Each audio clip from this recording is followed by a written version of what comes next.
નમસ્કાર મિત્રો, તો ડાયરાને રામ રામ ને મારા બધા ખેડૂત મિત્રોના આજના અમારા નવા વિડીયોની અંદર સ્વાગત છે। તો મિત્રો, આજે આપણે વાત કરવાની છે એરંડાની ખેતી વિશે। એટલે કે આપણે જ્યારે બે ઋતુનો સમય આવે છે ત્યારે એરંડો સૌથી વધારે કેટલો ઉતાર આપે છે અને એરંડાની અંદર કેટલો ખેડૂતને ફાયદો થાય છે અને એરંડામાં કયા કયા ખાતરો નાખે છે।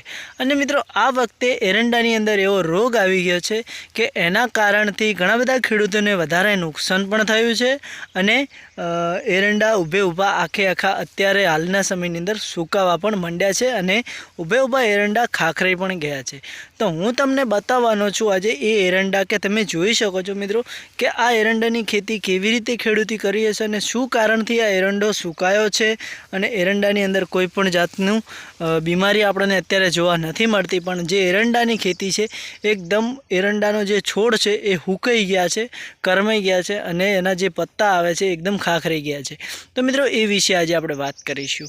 तो ચાલો હું તમને બતાવી દઉં છું કે જે એરંડાની અંદર બગાડ આવે છે અને બગાડ કેવી રીતે આવે છે અને હવે એને સુધારવા માટે શું કરવું પડે। તો મિત્રો, આપણે એ પણ કરી લીધું છે કે એરંડાની ખેતીમાં વારંવાર પાણી પણ વાળી દીધું છે, લીલા ચારે આપણે એરંડાને પાણી પણ આપી રહ્યા છીએ, તો પણ એરંડાની ખેતીમાં કોઈ ફરક અત્યારે જોવા મળતો નથી અને ઘણા બધા ખેડૂતોનો એવું કહેવું થઈ રહ્યું છે કે અત્યારે એરંડાની અંદર એક એવો રોગ આવી ગયો છે કે એ રોગના કારણથી અત્યારે જે આ એરંડા તમને જોવા મળી રહ્યા છે એકદમ હુકાવા માંડ્યા છે અને એરંડાની અંદરથી નવી કોઈ ડૂંક નથી ફૂટતી કે નવો કોઈ માળ નથી આવતી।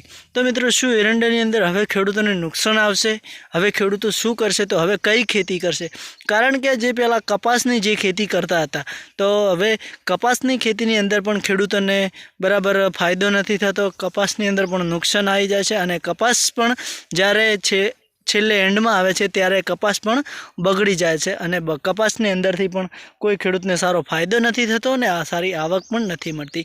તો આ વખતે આ સિઝનની અંદર એરંડાની સિઝનમાં પણ આવું જ કંઈક જોવા મળી રહ્યું છે કે તમે જોયું કે એરંડા અત્યારે ખૂબ જ બગડી ગયા છે, ઊભા હુકાઈ ગયા છે અને એ ગમે એટલું આપણે એરંડાની અંદર પાણી આપ્યું પણ તો પણ કોઈ પણ જાતની રોગ આપણને એરંડામાં જોવા નથી મળતો અને બધા ખેડૂતો એવું કહી રહ્યા છે કે જે અત્યારે ઉનાળાનો જે વાયરો છે, વાયરાના કારણથી એરંડો બગડી રહ્યો છે। તો શું મિત્રો, વાયરો તો જોવે, પ્રદૂષણ તો એવું હોય જ કે પ્રદૂષણ હવામાન વગર તો કોઈ પણ અનાજ, કોઈ પણ ખેતીવાડી સારી ના થાય। તો શું મિત્રો, વાયરાના કારણથી, પવનના કારણથી શું આપણા એરંડાની ખેતી બગડી શકે છે? તો મિત્રો, તમને ખબર હોય તો કોમેન્ટ કરજો અને વિડીયોમાં લાઇક કરી દેજો અને ચેનલ ઉપર નવા હોય તો ચેનલને દિલથી સબસ્ક્રાઈબર કરજો કે જેથી કરીને અમારા આવા વિડીયોની નોટિફિકેશન હંમેશા તમને મળતી રહે। તો શું મારા બધા ખેડૂત ભાઈઓ, તમારું કહેવું શું થાય છે કે શું વાયરાના કારણથી એરંડો બગડી શકે છે? તમે જુઓ કે હું તમને બતાવું છું છેલ્લે કે એક અમારા જે ખેતર છે બે, એની અંદર એકદમ એરંડા હુકાઈ ગયા છે, કૂણીને કાઠી બધી જ માળો વેણવા આવી ગઈ છે અને એકદમ એરંડા પોલા રહે છે, એની અંદર કોઈ પણ દોણો બરાબર દોણો નથી લેતો અને સક્સેસ પણ નથી થતો। તો શું મિત્રો, આ વખતે વીઘાની અંદરથી ખેડૂતો એવું કહેવા માગે છે કે આ વખતે વીઘાની અંદરથી 20 થી 25 મણનો પણ એરંડો ઉતાર આપે એવું લાગતું નથી। તો મિત્રો, તમારું શું કહેવું છે? બધાય ખેડૂતોને આવી રીતે એરંડાની ખેતી ખરાબ થઈ છે કે અમારે એકલા થઈ છે? તો મિત્રો, તમે અમને જણાવજો અને તમે કેવી રીતે ખેતી કરો છો એ પણ અમને જણાવવાનું ના ભૂલતા।